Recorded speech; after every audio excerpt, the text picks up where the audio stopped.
Well, tonight, we have a look back at Campaign 88. Editor John Niska has put together the highlights of the Dukakis-Bush-Jackson challenge. I accept your nomination for the presidency of the United States. This is a fight for the future of the Democratic Party. It's a fight for whether or not we are going to have a viable national party and win the election in November of this year. We can do it.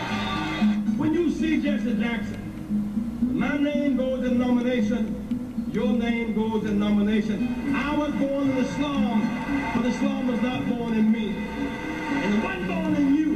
And today the curtain begins to close on the Reagan era of the Republican Party.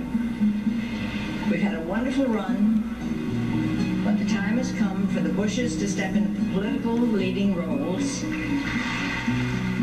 This is no time to gamble on yet a relatively unknown governor on the future of the United States of America. My friends, the American dream is not behind us. It is before us. It is out there for us to reach and to achieve.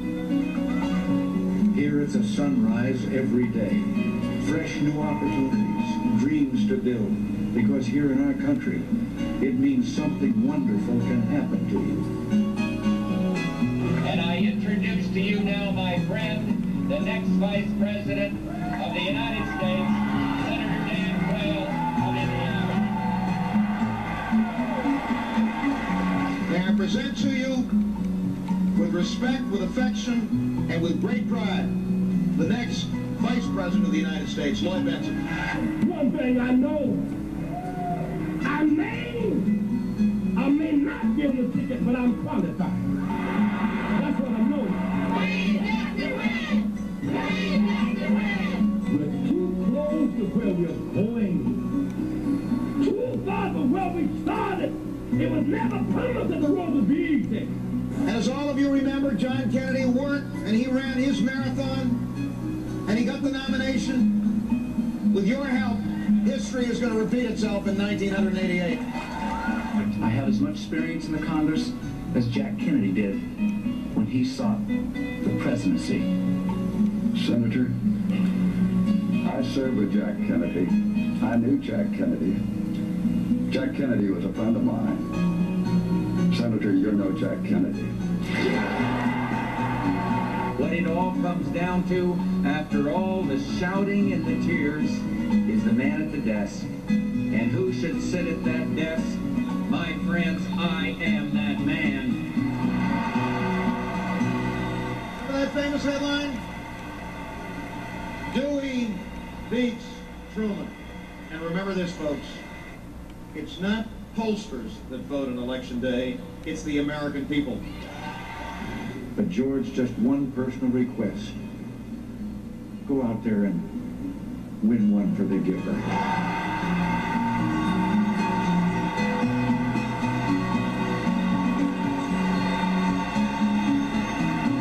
I seek the presidency for a single purpose. A purpose that has motivated millions of Americans across the years and the ocean voyages.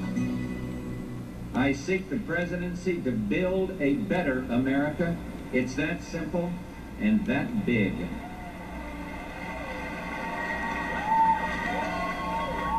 One more thing, John has spent the better part of the last year collecting bits and pieces of video about the campaign. And remembering exactly where he put them. It's amazing that he was able to assemble it all and have it make some kind of sense and to reach you down here in the gut, which is what politics is all about. Nice job, John. Very nicely done. Going from politics to sports, it's a good time. The problem of violent juvenile crime is not just one problem, it's a whole set of problems that affect our young people. It affects all of us, regardless of our age. Young people who break the law, who break it often, are the ones who eventually end up in juvenile hall, and that's where our Cindy Curris is right now. Cindy? Marianne, this is where kids who commit crime are booked in. Now, most kids will never see the inside of juvenile hall, but sadly enough, too many already have. This place is overcrowded, and some offenders have to actually wait in order to do their sentences.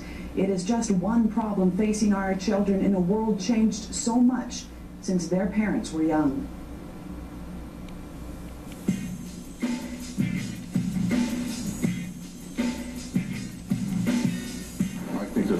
we're afraid of our kids.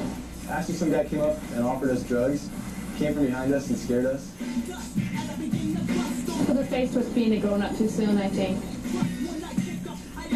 The morals these days seem less than before, and I think that kids really wouldn't hesitate to use violence. So take good care of yourself, okay? You're only 16, all right? The vast majority of kids never get in trouble, but the few who do are becoming increasingly violent. If you think it's not happening, just look around Spokane. Better yet, take a trip to Tacoma's Hilltop. The problem is out of control, a frightening example of what may be to come.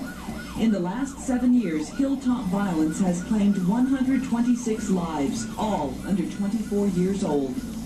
What we've got is a group of kids that are just waiting for something to occur, either a drive-by shooting to occur to them, or for someone else to get into their group and cause a problem. Sergeant Mark Mann should know. He's watched the Hilltop slip from a neighborhood to a crime-ridden stretch of streets. Drug deals, gang members, just a fact of life. We used to call them wannabes. We were real proud of that. They're just wannabes. But now we've got a fatal fad. We have got a fatal fad, a lifestyle, a clothing style that's fatal.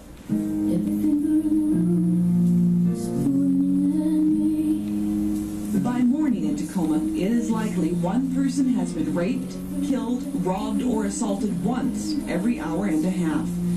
No one would compare Tacoma's crime crisis to Spokane, but what happens here is frightening enough.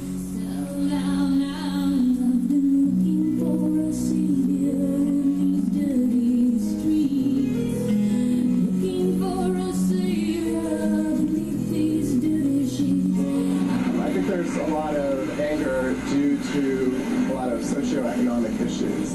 There's something definitely wrong. It's pretty safe down here. There's not a lot of violence around here. But it hasn't been safe for some of Spokane's young. And we found her overdosed in a motel room. She wouldn't tell us her name. She wouldn't tell us anything about her. Spokane police officer Rick Alvin remembers Rebecca Hedman, murdered last year. She was a lonely 13-year-old addict who sold herself for drug money. Her death hit a nerve that fueled every parent's fear. You see the potential that they have. And you see what could be or what could have been, and you see that it won't be. But Rebecca's story is not unique. There are others on the streets, others with no hope. I've seen people get shot right over here by the coach house. I've seen people get stabbed. Like, what's going to happen in the future for us kids that are out here? Our biggest fear? Dying out here.